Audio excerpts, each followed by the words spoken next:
साल 2013 में केदारनाथ में आई भीषण आपदा ने उत्तराखंड ही नहीं बल्कि पूरे भारत को झकझोर कर रख दिया।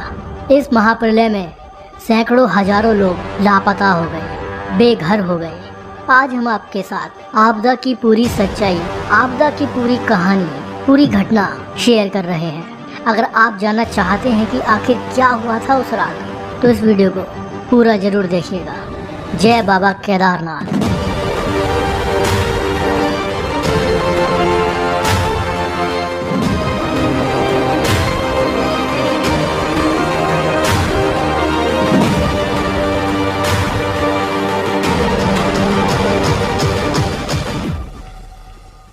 चौदह मई 2013 इस साल भी बाबा केदारनाथ धाम के कपाट धूमधाम के साथ खोले गए। लोगों में वही उत्साह, वही उमंग थी।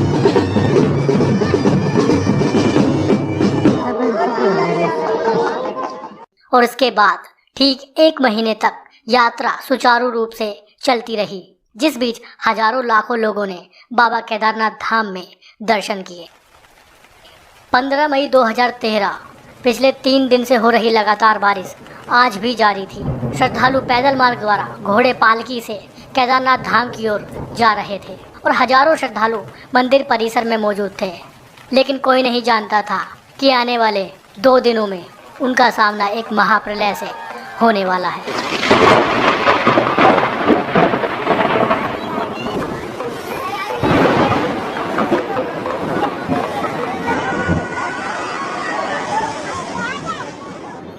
पंद्रह जून 2013 से केदारनाथ घाटी में भारी बारिश शुरू हो गई थी। ऐसी बारिश वहां के लोगों ने पहले कभी नहीं देखी थी।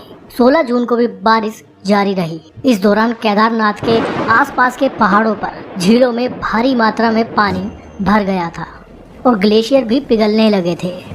केदारनाथ में तीर्थयात्रियों, पुजारियों समेत अन्य लोगों की भीड़ भरी हुई थी और वे बारिश रुकने का इंतजार कर रहे थे। लेकिन किसी को यह खबर नहीं थी कि 16 जून की शाम को आखिर क्या होने वाला है।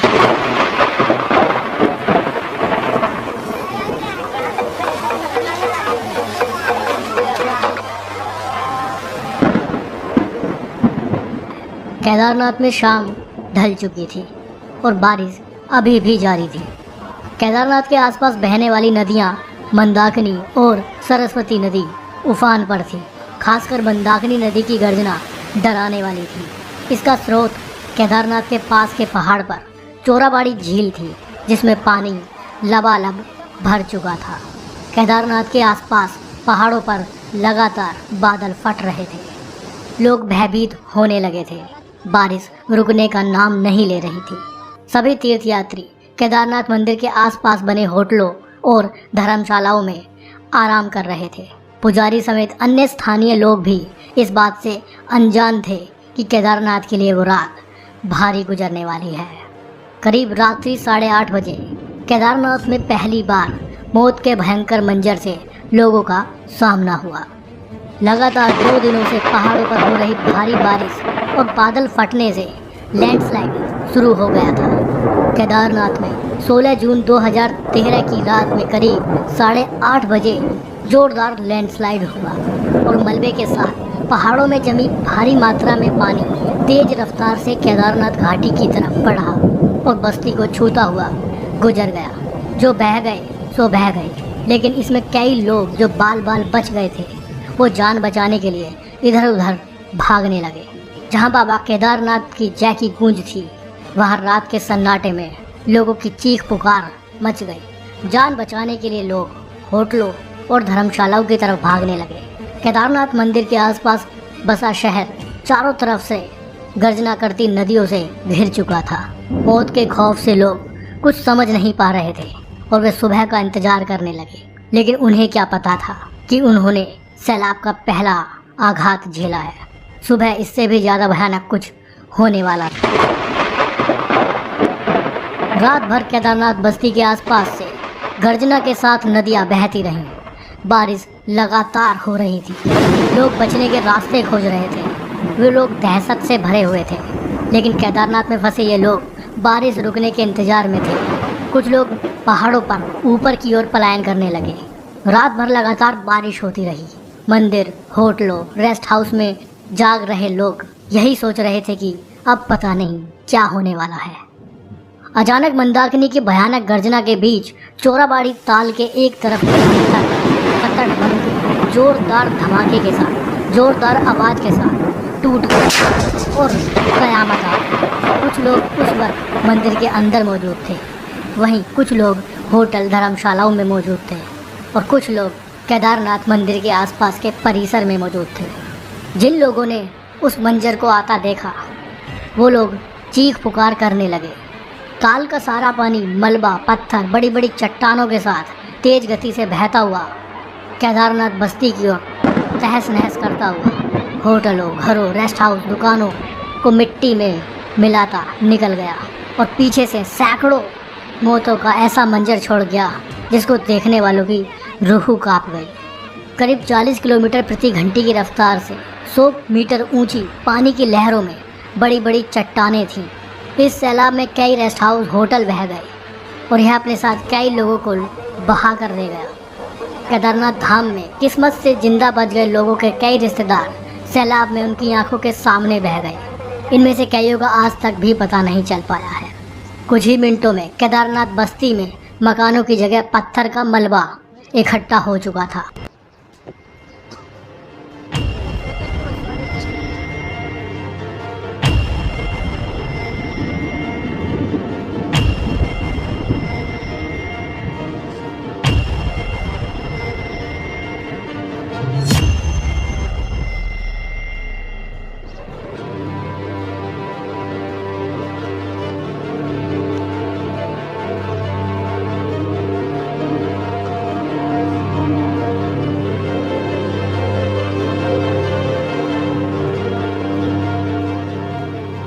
चोराबाड़ी ताल से निकले तबाही के सैलाब के रास्ते में जो भी गांव आया वहां भारी तबाही मची।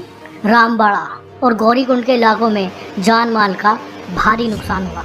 रामबाड़ा में उस दौरान 5 से 6 हजार लोग मौजूद थे जिनका नामो निशान नहीं रहा। 5 से 10 मिनट में केदारनाथ धाम मिट्टी में मिल गया। आंखों के सामने जिगर के टुकड़े बहते चले गए और सैलाब में ओझल हो गए। एक दूसरे को बचाने के लिए वे हाथ पकड़े हुए थे, लेकिन सैलाब की ताकत उनके रिश्तों की डोर की ताकत से कहीं ज़्यादा थी।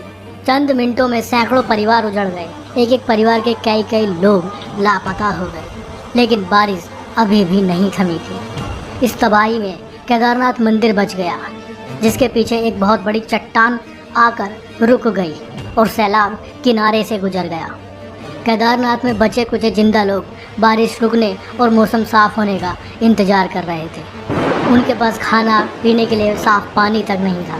17 जून 2013 की सुबह में आया ये सैलाब और रात दिन हो रही बारिश लोगों को अंदर से तोड़ चुकी थी। बड़े बड़े होटल, बड़ी बड़ी इमारतें, लोगों के घर, मकान, बड़ी बड़ी गाड़ियाँ ताश के पत्तों की तरह बहने लगी।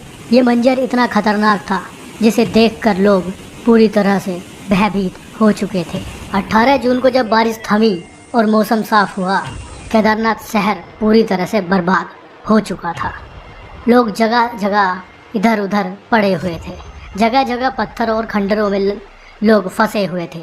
जिन लोगों का पता नहीं चल पाया, उनके रिश्तेदार आज भी उनके लौट आने का इंतजार कर रहे हैं। उधर केदारनाथ में आई इस भयंकर त्रासदी से निचले इलाकों में भी भारी तबाही मचने लगी। रुद्रप्रयाग जिले में 40 होटल और 73 बड़ी इमारतें पानी में बह गईं।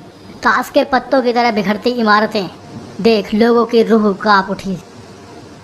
ऋषिकेश में गंगा जी मानो लक्ष्मण झूले को छूने को बेताब थी। परमार्थ निकेतन पर मौजूद भगवान शिव की मूर्ति पूरी तरह से पानी में डूब चुकी थी। पानी का जलस्तर ऋषिकेश की सड़कों तक आ पहुंचा था। यह एक भयंकर त्रासदी थी। केदारनाथ में हुई इस भयंकर तबाही की खबर से देश सन्न रह चुका था। और सिर्फ केदारनाथ ही नहीं, जोशीमठ, गोविंद घाट में भी भयंकर तबाही हुई थी। वहाँ भी जान और माल का भारी नुकसान हुआ। लेकिन इन सब के बीच देहरादून में मौजूद प्रशासनिक अधिकारियों को, सरकार को खबर तक नहीं लग सकी। केदारनाथ धाम की पूरे राज्य से कनेक्टिविटी पूरी तरह से टूट चुकी थी। बिजली, टेलीफोन, सब नेटवर्क ध्वस्त हो चुके थे। इन सब के बाद 18 जून को सेना का एक हेलीकॉप्टर हवाई सर्वे करने के लिए केदारनाथ धाम में उड़ान भरने आया।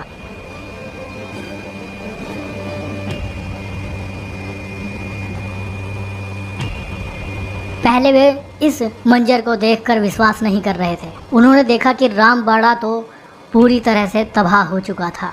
रास्ते जगह जगह से टूट चुके थे। केदारनाथ धाम में मची इस भारी तबाही को देखकर शासन और प्रशासन भी सन्न रह गया। वे समझ चुके थे कि तबाही बहुत बड़े पैमाने पर हुई है। लोग जगह जगह फंस चुके थे। रास्ते भी जगह जगह से टूट चुके थे। लोग पहाड़ पर ऊपर की ओर पलायन कर रहे थे। जान बचाने का सिर्फ एक यही रास्ता उनके पास मौजूद था। घर जाएगी नहीं जाएगी।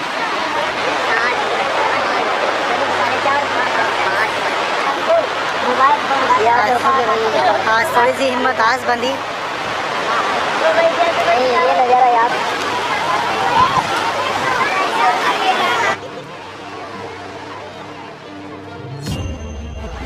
अब अंदाजा लग चुका था कि त्रासदी बहुत बड़े पैमाने पर है। लोग जहाँ तहाँ पहाड़ों पर भूखे प्यासे 3 दिन से फंसे हुए हैं। वायुसेना ने पहले लोगों तक खाने के पैकेट पहुँचाना शुरू किया। 19 जून 2013 को रेस्क्यू ऑपरेशन शुरू हो सका, जिसमें भारतीय वायुसेना, भारतीय थल सेना, ITBP के जवानों ने हिस्सा लिया। लोगों की जान बचाना ही प्राथमिकता थी। हेलीकॉप्टर के जरिए लोगों को केदारनाथ धाम से सुरक्षित स्थान गुप्त काशी व अन्य स्थानों पर ले जाना शुरू किया गया।